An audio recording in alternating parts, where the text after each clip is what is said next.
Rise up!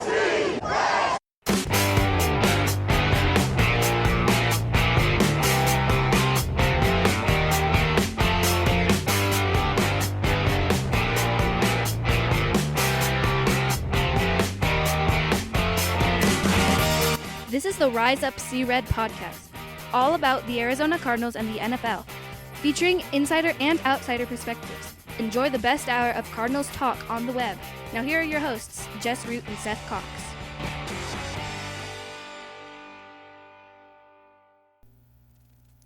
Hello, Arizona Cardinals fans, and welcome to the latest edition of the Rise Up See Red podcast. I'm your host, Jess Root from CardsWire.com, the Arizona Cardinals site from the USA Today NFL Wire. My co-host is, as is typically the case, Seth Cox from RevengeOfTheBirds.com, the SB Nation Arizona Cardinals site, and this is episode 320.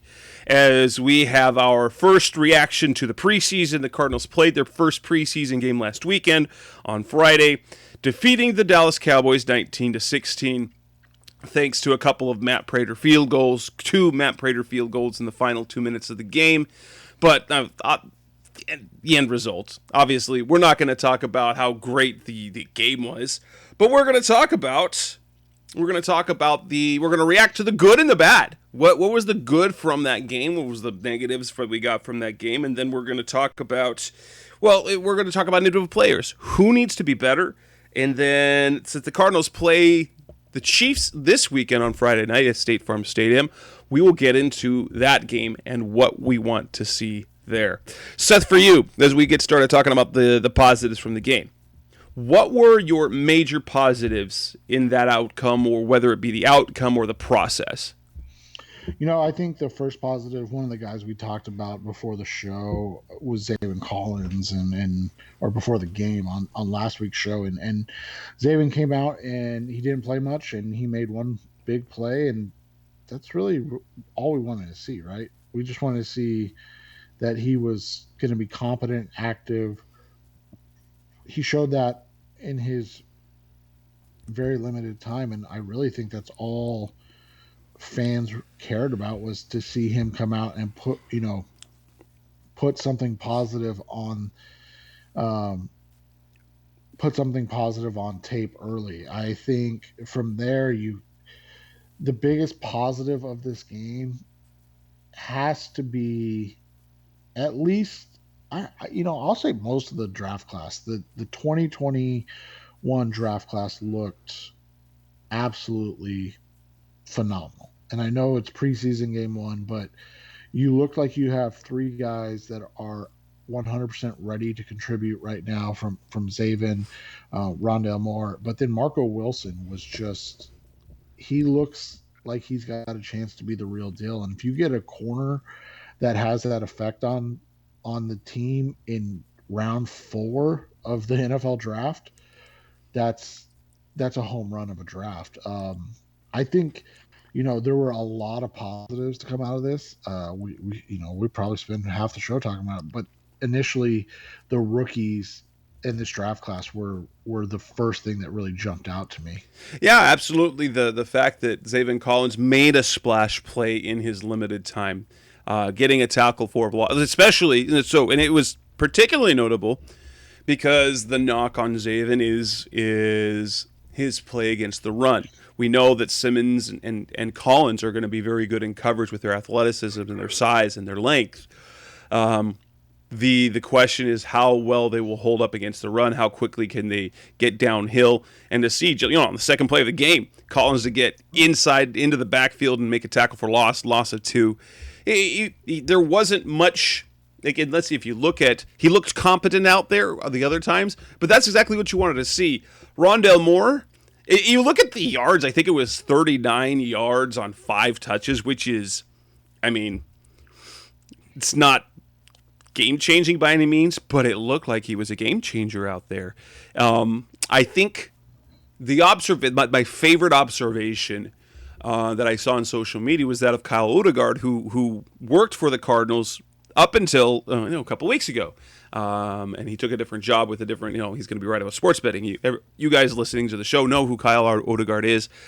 And it made it look like the issues that the Cardinals had with the horizontal part of their offense that didn't seem to get any respect, those problems might go away because Moore seems to be game changing in that sense. Like his 5 and 6 and 7 yard gains were electric 8 yards, where you know that one of those is going to bust open, and maybe this is the effect of when you finally can move on from a star like Larry Fitzgerald, who, a wide receiver screen to a guy who's 37 years old is not the same as a wide receiver screen to a 24-year-old with a 4.3 speed. Right, and that's the thing when you look at Moore, he's going to bring you nailed it. He's going to bring more to the horizontal game, and the people lamenting the screen game or the bubble screens or the quick passes to last year or as part of Cliff's offense, what they don't understand is, and I get it, they weren't working, so don't call them. I get that, but it's part of opening up the rest of the offense. And think about it: 8 yards a touch without their top 2 receivers and their starting quarterback. That should be exciting because you're talking about you're not going to be able, if you're manufacturing touches for Rondale Moore, you're not going to be able to key on a guy like DeAndre Hopkins. Or if you do key on a guy like DeAndre Hopkins, you're putting you're putting in space against linebackers and safeties. Like, that's a dream. And so that's kind of been what you and I have discussed, is that Andy Isabella, and we can talk about that later on, but Andy Isabella was just so terribly miscast from the beginning. People wanted him to be Julian Edelman, Wes Welker, this kind of dynamic slot receiver. He didn't play in the slot at UMass. He was an outside, X receiver. Now, now the issues are a completely different thing, but he just was never going to be that guy. Rondale Moore has always been a true slot guy. I don't want to say gadget guy because I feel like that reduces what his ability is, but that's who he is. He's a guy in the Tyreek Hill mold where you can put him anywhere, whether it's outside, inside, in the backfield, motion him into the backfield, and you get him the ball in his hands with a running start, and you're going to get 3 or 4 yards. And the Cardinals just lack that. Yeah, and you look, if you got guys on the roster that were supposed to do that, Christian Kirk doesn't have the blazing speed, but is supposed to have the elusiveness to do that. And Isabella just never has, and they were insistent from day one that they saw him as a developmental slot guy who could become.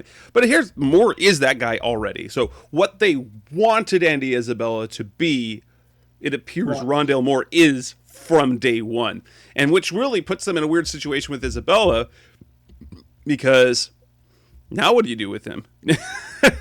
And which leads to other discussions that we have, is that, and they seem to really still like him, but we really haven't seen him necessarily win from the outside.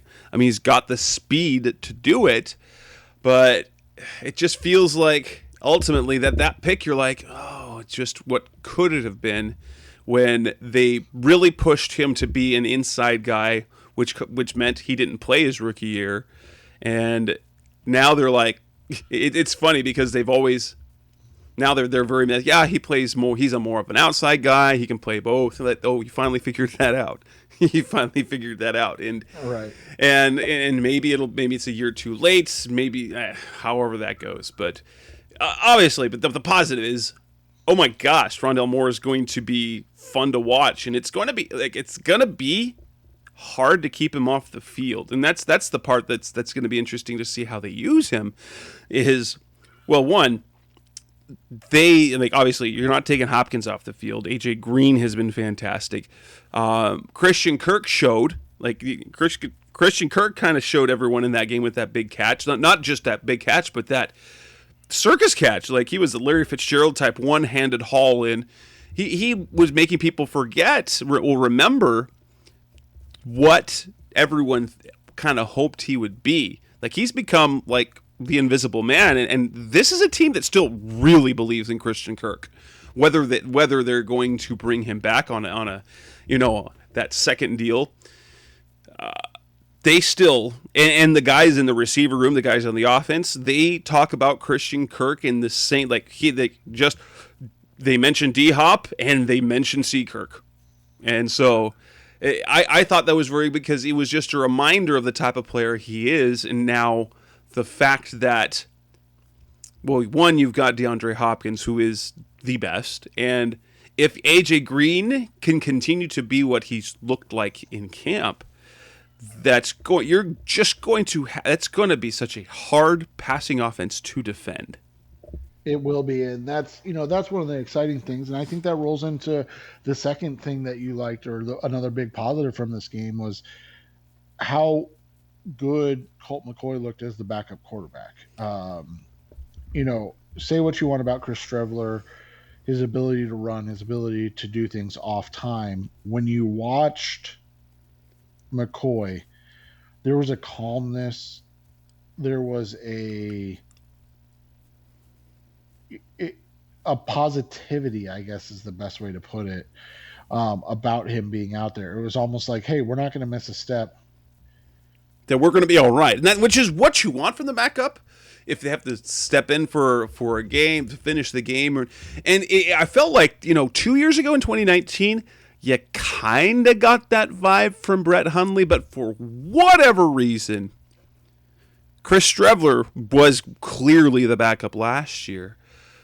But with a team like this, that's kind of what you want. Where if you're in a scenario where you need a backup, Colt McCoy is really kind of a fantastic guy to have, because he's been in the league for so long.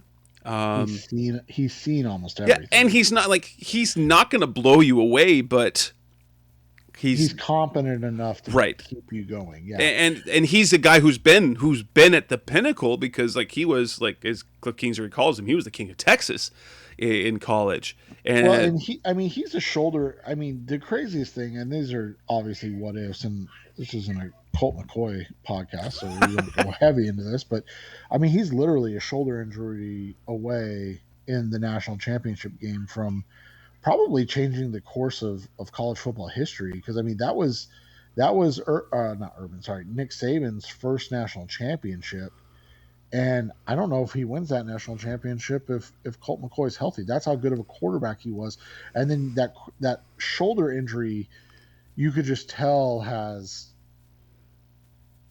that shoulder never got back to where it was before. And it's not that he's a bad quarterback by any means, but it's changed who he was as a quarterback and the throws he can make as a quarterback. And so, yeah, I mean, you look at him, he is a guy that looks like the perfect backup,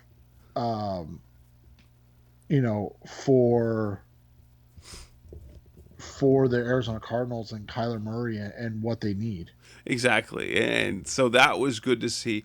I was actually thrilled to see how Streveler did, especially with the end.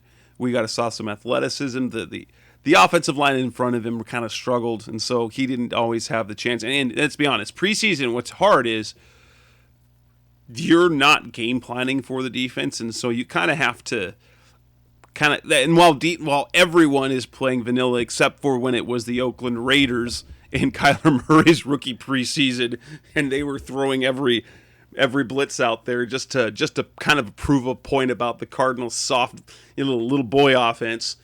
They're not doing a whole lot, but it does make a quarterback to kind of react on the go, because you haven't schemed for it. And so to see him scrap, and especially go down after they had lost the lead and fallen behind, to have him put them in two clutch scenarios, which would have, you're like, well, if he could have just done that in week 17 last year. Granted, he wasn't doing it against third teamers, yeah. I think you had to be happy about what you saw from Josh Jones playing right guard. He looks not just competent, but like a guy that can do that position. Whether or not the Cardinals decide that that's where he's going to play, different conversation, but at least you didn't come out of the game going, oh, wow, there you have a hole at right guard, or, Justin Murray or Brian Winters need to get healthy quick. And so, those are the big things I think you take away from it. Because, like I said, there's a lot of positives from this game. I thought, Tay Gowan had flashed some good things. But I think the biggest positive, and you and I had talked about this off the air, and this isn't a positive for anybody, but really the aesthetics of the team and the fans, and that's watching Matt Prater kick a game-winning field goal from 50 yards. I mean, to consistently make 45 to 55-yard field goals, and I get it was a preseason game, but literally we're talking about the difference between the Arizona Cardinals being in the playoffs last year and us, questioning whether Cliff's on the hot seat, right, and all of this stuff. I mean, that's literally the difference. And that's not to say that Prater's not going to miss field goals or things of that nature. But I think in game one of the preseason, when that was such a big issue last year, it definitely makes you feel better. Right. I mean, Zane Gonzalez, for what he did, he was nails until you were kicking in the 40s, especially in the clutch, like we know. Now, granted, we questioned the decision of Cliff Kingsbury against Miami, but Zane missed a field goal that would have tied the game. He missed the game-winning field goal against the Patriots. He missed a game-winning field goal against the Seattle Seahawks in regulation. Luckily, he, thanks to Isaiah Simmons, he was able to redeem himself and kick the game winner in overtime. But, he cost the team one win and potentially another one, because the other one was just and it got to the point where no one as a fan was confident. Like, you worried, or like, oh, we're putting in Zane. And that's the thing for just week one of the preseason, when, that's the time it's like, oh, it's preseason, you missed a kick. But to come in, and there was no doubt, and he did it twice. It was a 48-yarder and a 47-yarder, both in the last 2 minutes. That's exactly, that's why they signed Matt Prater. Not to win it in the preseason, but those particular kicks are why Prater is the kicker for the Cardinals this year, not Zane Gonzalez, because that's what he's done his entire career. And to do it in the first week, even in the preseason, it's like, yes, okay. If that happens in week one against the Titans, no one's going to be like, oh, I hope. The fans should feel like, haha, we're going to win. We're going to win. Because you got Prater coming out there to kick a game-winning field goal. And an interesting fact, Prater has ended the last 2 games he has played in State Farm Stadium with game-winning field goals. Because, obviously the last time he played there at the stadium was when the Lions beat the Cardinals 29-26 when he hit a game-winning field goal as time expired. Yeah, and so I just think you're going to look at, and that is, one of the big positives coming out of this is that you've got test number 1, and like I said, we know it's not for realsies, but test number 1 you feel confident about. Coming up next on the Rise Up See Red podcast, the best of Cardinals talk on the web. Let's move on. Let's talk some about the negatives, because not everything was great. That's coming next on Rise Up See Red. We're back on the Rise Up See Red podcast, the best hour of Cardinals talk on the web. The negatives from the game. Not everything was great. And in terms of the preseason, obviously this is more about individuals. And like on the positives, Marco Wilson, oh, you mentioned him. That was so good to see the plays he was making and to know that, okay, he's not going to have to play this year. But if he does, maybe it won't be as bad as we think. Because Yeah, he's got the tools. But the negatives. I want to point out one player, and it was really untimely for him.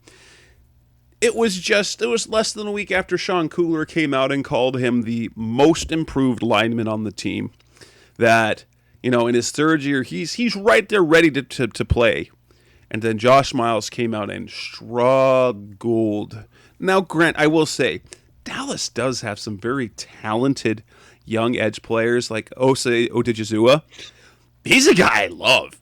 Like, I coming out of UCLA, I was like, he's impactful. Miles really had a hard time against him, and so it just, the timing was rough. But in this case, and I think he's still on track to make the team because I don't think that they're going to have a better tackle option. Like that, obviously Josh Jones is a possibility, but I don't think they have a better, like, true left tackle option on the roster than Miles. Especially, they really like what his potential can be. But you wish he would have flashed a little bit after the comments that Kugler made, because now if for some reason DJ Humphries gets hurt, and I don't think Josh Jones has had any left tackle reps since he was drafted. I think it's all been right tackle and now more right guard. You don't feel good about the guy stepping in for Humphries if that's the case. Yeah, and that's the thing, and that makes me wonder about what their plan is with Justin Murray, right? Because that's been kind of his role for so long. And then Josh Jones, we've talked about it, and the conversation of, well, Josh Miles is the guy, blah blah blah, and then he comes out and just looks not good. That was rough. I think of everyone on that team, he had the worst night. Right, and that's the thing, is like, it changes your perception of what they can do on the offensive line, because instead of it being about three guys battling for the right guard spot, or two guys battling for the right guard spot, whatever it is, now you're saying, okay, well, do Justin Murray or Josh Jones have to move back to be that backup swing guy? Like, what is the answer at left tackle if Hump has to miss a game? Because right now you don't feel comfortable with Joshua Miles, and so that's the unfortunate thing. It's one game though, so I mean, obviously we'll be paying attention, but yeah, it was one bad game. It was another player that, and I think for what we didn't talk about, which was kind of the story. Yeah, we need to kind of bounce back to the positives. Benjamin, so good, but was like, I think he locked up a spot on the team, but we can't talk about that now. Well, maybe that's what we can talk about. We want to see stack a game like that, but right. I thought that the receivers could have had a better game. So there were moments. Obviously, Rondell Moore had a very good game. I mean, it's just the impact that he had in a short amount of time. Christian Kirk, he had that great play as well. But then you look at other one. Greg Dortch, he might be a sneaky find himself on the roster guy. But Jojo Ward, no longer on the team now. He got cut. He didn't look good. Keyshawn dropped another pass in traffic, but they like him. Andy Isabella was unable to play and won't be able to play this week because he's on the COVID list, and that's a different type of negative.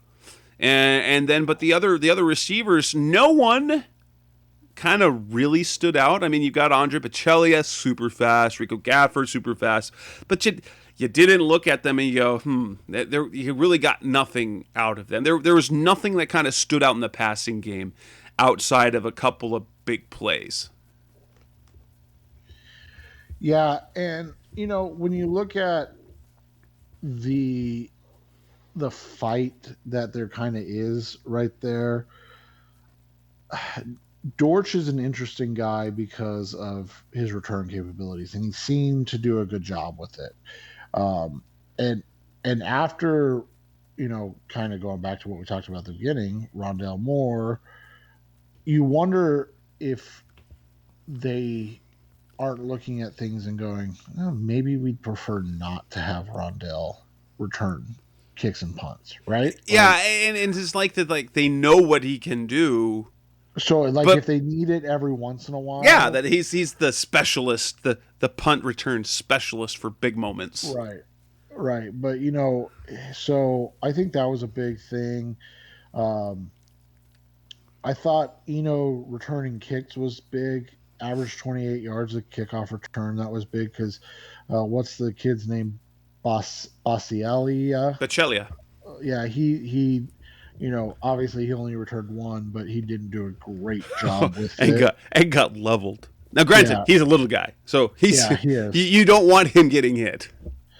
Yeah, he is. And so that's the thing is you look at it, does Dortch put pressure on a guy like Andy Isabella, as we talked about a little bit earlier, because he's not able to go out there and play, but then Dortch also is offering that special teams ability that we haven't seen from Andy, through his first two seasons. Or is it maybe something with Keyshawn? Like I just, you're putting names out there, but those are the type of decisions that you start to look at.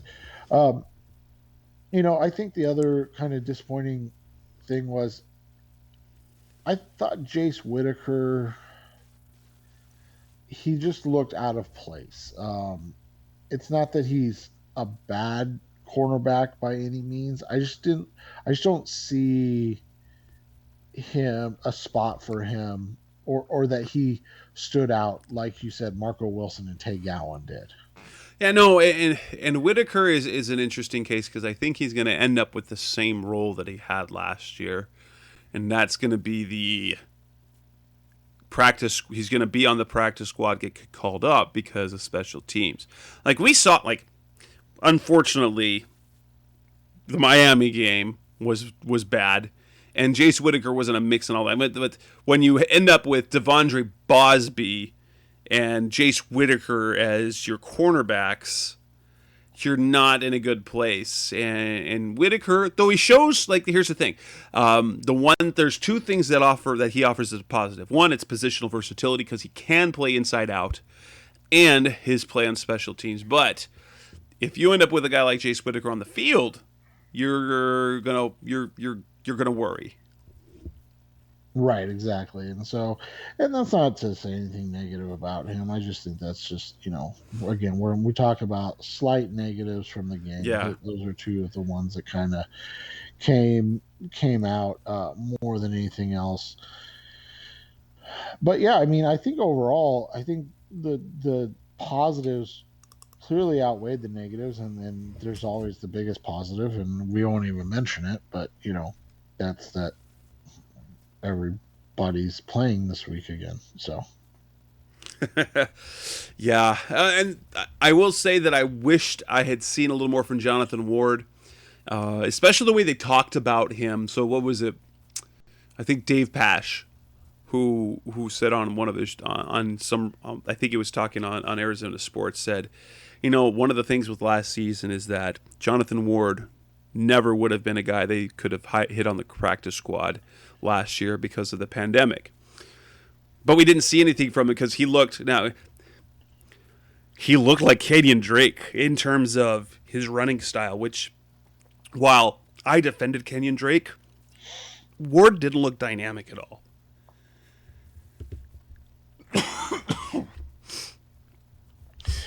Yeah, and that makes it tough when you look at how Eno ran in the game and how quick he looked. I know we haven't seen Eno play since he was at ASU, but I will say he looked leaner, he looked quicker, he looked more decisive as a runner than when he was at ASU. And obviously at ASU, he was carrying the ball a lot. And so probably a year off was the best things that could have happened to his career for his legs, right? Because now he looked quick and decisive. And like you said, Ward just did not at all. Anyone else in terms of other negatives? I think the two things. Well, Ward, he injured his ankle or something. Yeah, he injured his ankle, and Chris Banjo. I mean, that's gonna I think he's a guy that's kind of a lock for the roster because of the leadership factor and special teams. But that's a very deep safety room. It's going to be hard to keep everyone in terms of that. And I think it was good because in overall, the health, they came out good. But not obviously not there. I did, aside from some of those young, I wished that there would have been more players have moments, and we didn't get many moments from players. Other than, Rondell flashed. You had the play by Zaven. Streveler had that run, and then Marco Wilson looked flashed, and of the others. But we didn't get more. We didn't get more individual moments. It was just a bunch of guys out there playing football and not messing it up too much. Yeah, and it was what we talked about. It was going to be boring, but it showed us some of the things we wanted to see, and that I think was one of the bigger things for week 1. Coming up next on the Rise Up See Red podcast, the best of our Cardinals talk on the web. Let's move on to our next topic, in which we will talk about who needs to play better. Who needs to play better in this next preseason game, or who needs to continue to play well? That's coming next on Rise Up See Red. We're back on the Rise of See Red podcast, the best of Cardinals talk on the web. So we have talked about some of the players, some of the negatives. Obviously, as we look in at the Chiefs game this weekend, it'll be on ESPN. So we actually will get a little bit of Murray versus Mahomes, it sounds like. But ultimately, the team results don't matter much because they're not scheming for each other. It's about individual evaluation. The game doesn't really count, even though it's meaningful. So that I kind of echoing what Cliff Kingsbury said. So who are the players who need to play better or need to maintain and at least not regress to continue? And obviously, I think number one, Josh Miles, we want to see more from him. He needs to do better this time around because 2 bad games in a row will not go well for him. Yeah, and that's going to be a big ask this week for him to bounce back and kind of show that he can be one of the guys. I think you want to see a little more from the tight end room in general. We haven't really talked about them. I don't think we need too much. Health is one of the big things, but I think you want to see a little bit more from that room because outside of Max Williams, we're kind of just waiting to see if anybody's going to overtake Darrell Daniels because if he's your tight end 2, that this room needs work, right? Right, and then they like Darrell, but he's your tight end 3 or 4, right? That's the guy you want coming in for a couple plays or working specials, things of that nature. When you look at it, I think you want to see a little more from the defensive front this week. Again, they weren't bad by any means. Well, and last week was almost a joke in that sense because literally no one that we expect to make the roster played because there was no Jordan Phillips, there was no J.J. Watt, there was no Rashard Lawrence, there was no Lecky Fotu, there was no Zach Allen, there was no Corey Peters. And so Michael Dogby is the only guy that you think might. And then a bunch of guys that they signed recently, Josh Morrow, Jack Crawford, Margus Hunt, guys who've played in the league, but ultimately were unemployed. They were on the streets in the middle of August. And so, yeah, I don't know what we could have expected from that group. And I think that's fair. But I think overall, when you look at who needs to play better this week, there's not a whole lot. I mean, like you said, Josh Miles. I think you want to see more from the return game guys that are getting chances. And I think for that matter, you want to see keep up his pace of play. Yes, he's not gonna average 10 yards per carry. That's not gonna That's happen. crazy. But even if it's 5 carries for 35 yards, I think you're extremely happy about that. Um, I think with Rondell Moore, same type of thing. You want to see that continue to grow and fester in a positive way. Uh, you know, I think obviously we're very, very hopeful about Tay Gowan and Marco Wilson. They're unlikely to get a huge test this week, but the Chiefs have a little bit of depth at wide receiver, so they can give them a little push. Um, but for the most part, I think the big things you want to see and who needs to play better or maintain kind of what they have done or continue on are the guys we talked about being the positives. And for this rookie class to if you have basically two starters in Zaven and Rondell, and then you have a Marco Wilson who can contribute when called upon, and then you think about Rodney Hudson as the third round pick. I mean, my good, that's easily Steve Keim's best draft class. Yeah, yeah. I want to see some special teams flashes. I know we got a lot of special teams play from guys like Evan Weaver. Benjamin played on special teams. James Wiggins, Sean Williams. I'm interested to see how that rotation goes this week because we know that the roles on special teams do impact roster decisions, especially at the back end. I do say that there's and he probably is a lock for the roster, but Keyshawn Johnson needs to do more, especially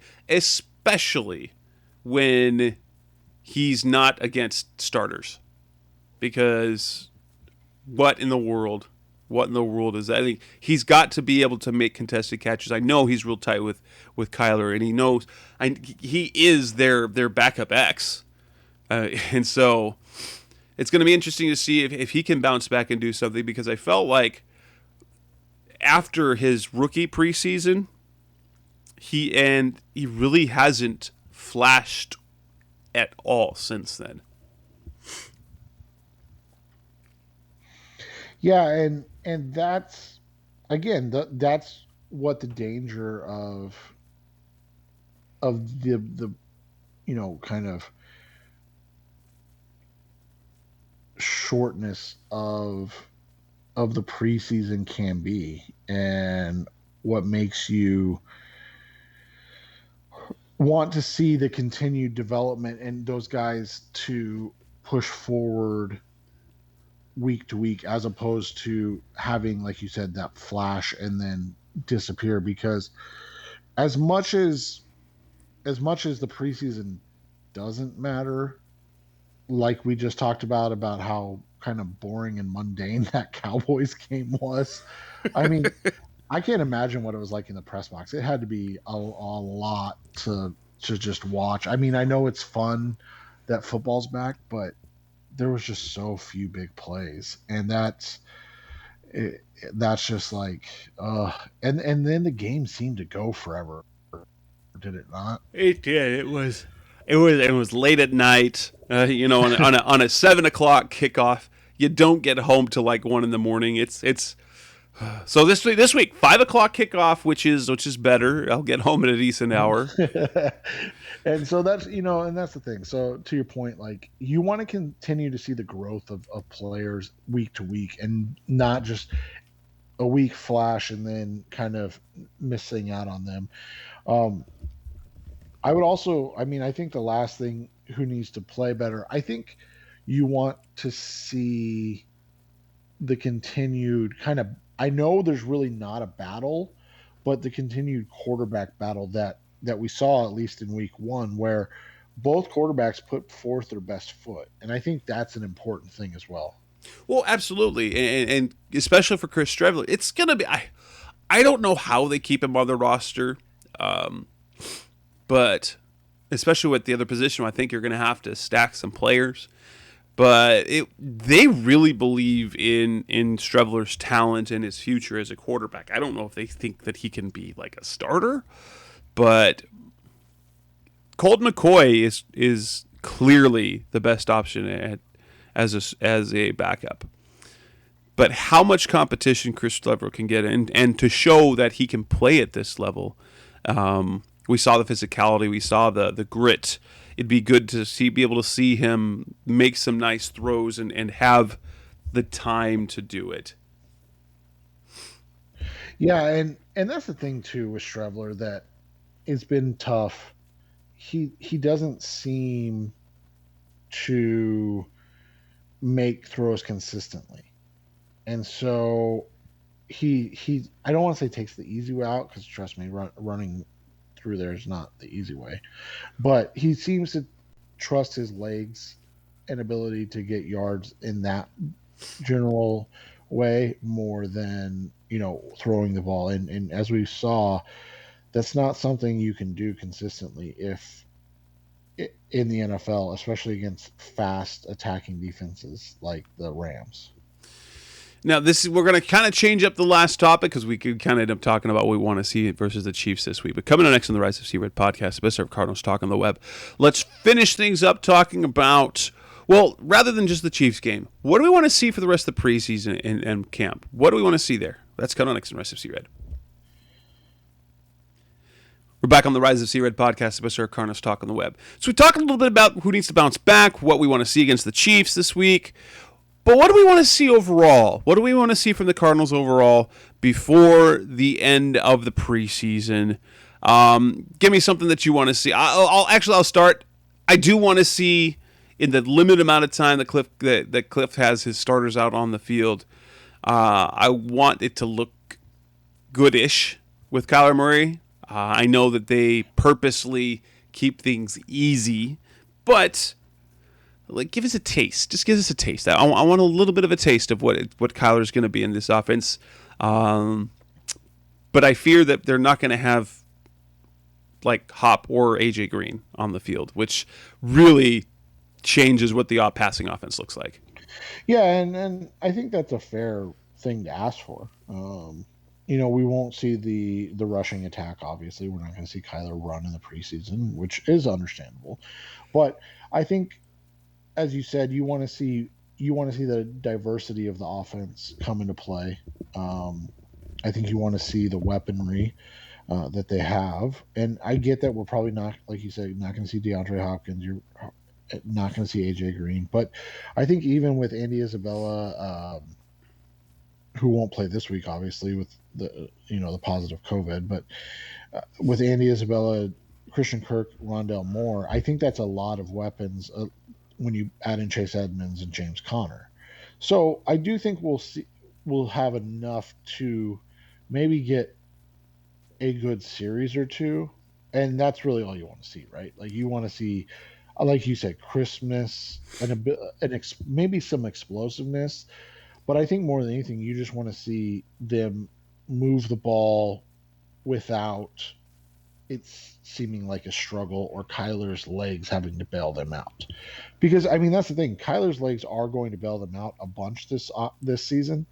There's no doubt in our minds whatsoever. But let's see if this offense can be a good offense without that as well. Because that's the thing, is if it can do that, if it can make plays without Kyler's legs, then when you add Kyler's legs in, it's just going to be that much better. Exactly. Honestly, here's the thing. We don't know the severity or exactly what the injuries are, because they've kept them under wraps. I want to just get him out of the preseason healthy. Chandler Jones isn't going to play this week, which means he's not going to play in the preseason. J.J. Watt not practicing. Jordan Phillips, I'm worried about Jordan Phillips, because I don't know if it's a hamstring, and if it's a hamstring, I'm concerned that it's going to become chronic for him. But my goodness, can we just get to the finish line and stay healthy? I don't want that to be the reason to lament what happened to the season.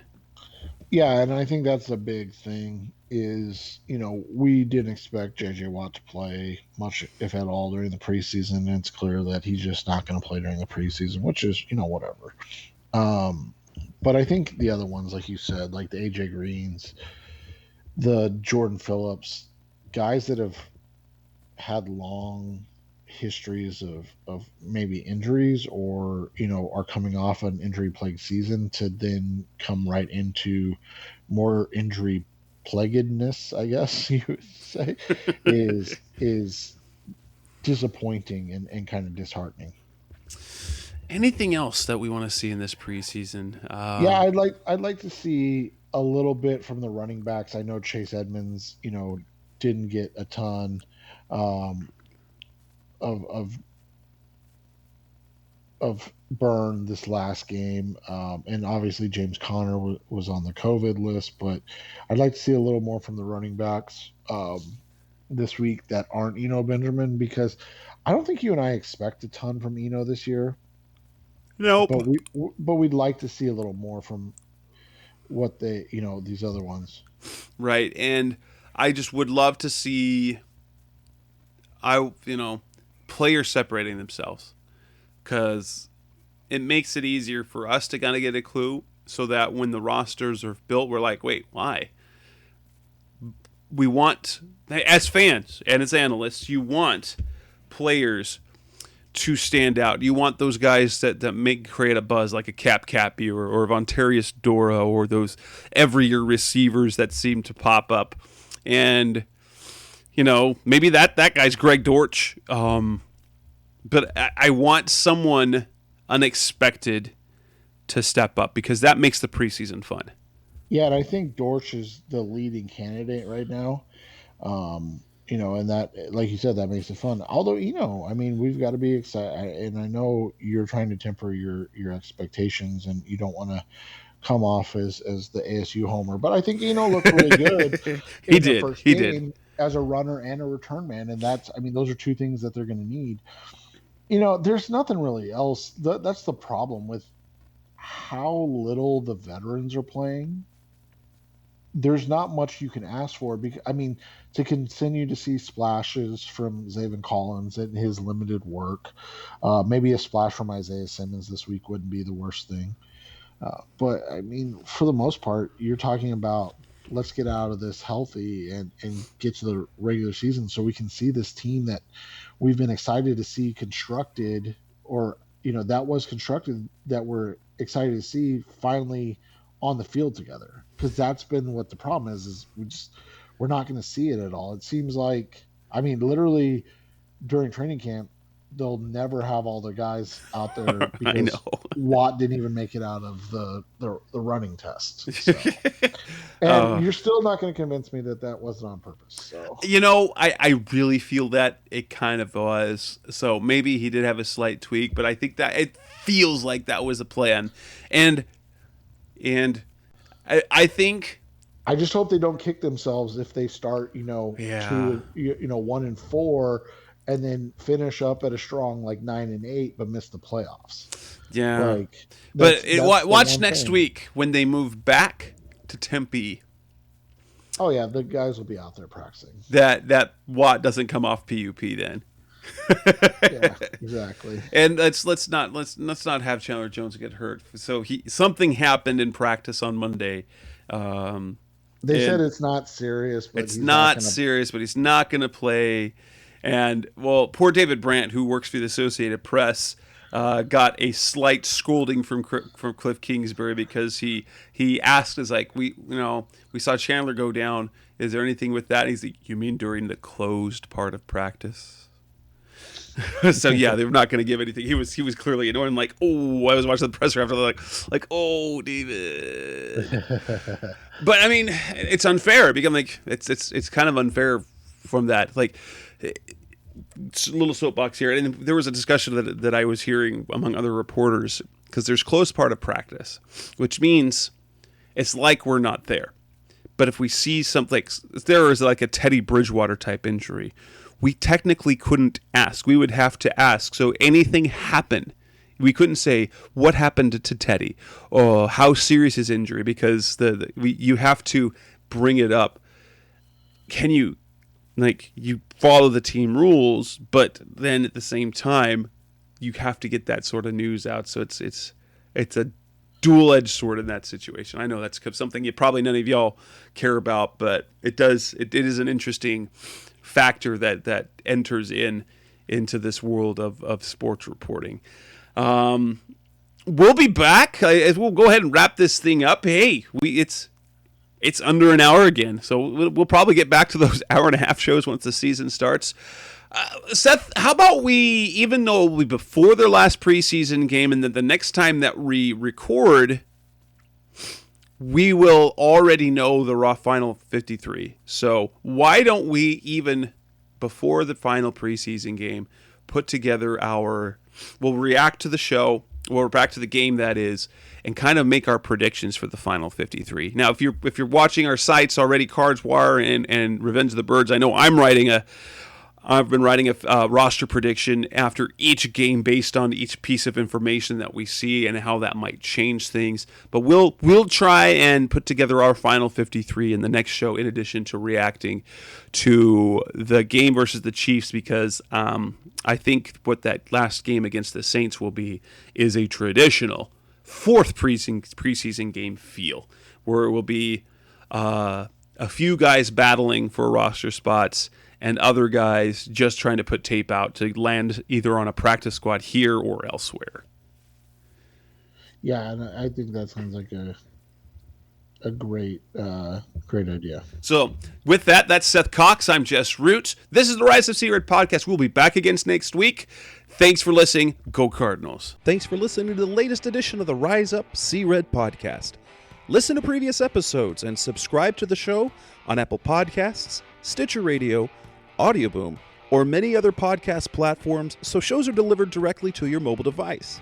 Please give the show a 5-star rating and always support the sponsors who support the show. We'll be back soon for the best hour of Cardinals talk on the web. Rise up, Red Sea, be Red, Sea Red, and of course, Rise up, Sea Red.